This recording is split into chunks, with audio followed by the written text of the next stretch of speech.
Devant son pupitre, manipulant à merveille sa baguette blanche sur un rythme d'amapiano, cette nouvelle musique qui a conquis le monde, la chef d'orchestre sud-africaine de 31 ans a la particularité d'ajouter au code classique les accents caractéristiques du phénomène musical planétaire né dans les townships.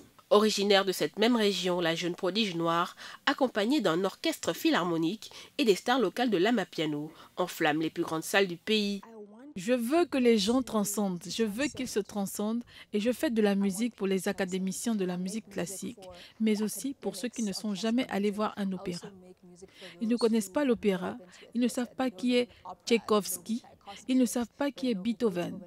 J'essaie donc toujours de réunir des mondes différents que l'on ne voit jamais.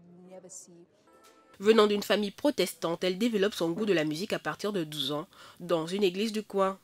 À 25 ans, elle a monté sa première chorale et se retrouve aujourd'hui à la tête d'un orchestre d'une quarantaine de musiciens.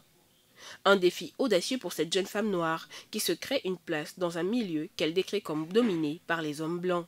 Pour moi, c'était comme waouh, les femmes peuvent vraiment créer à ce niveau. Je pense que c'était ma vision de la raison pour laquelle je fais ça. De voir une femme qui veut vraiment être badass dans cet espace, qui leur dit qu'en fait, elles ne sont pas aussi bonnes que les gars. D'accord. Et puis, c'est comme si nous avions créé un siège à notre propre table. Pour moi, c'était comme si je savais pourquoi je faisais ça.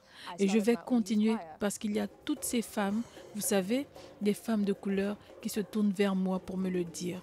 La musicienne, désormais reconnue à l'international pour avoir dirigé un orchestre de 74 musiciens pour interpréter le tube mondialement connu If I Ain't Got to You de l'artiste américaine Alicia Keys, n'a pas fini d'ambiancer les amateurs de l'amapiano. Elle rêve désormais de travailler avec la mégastar américaine Beyoncé.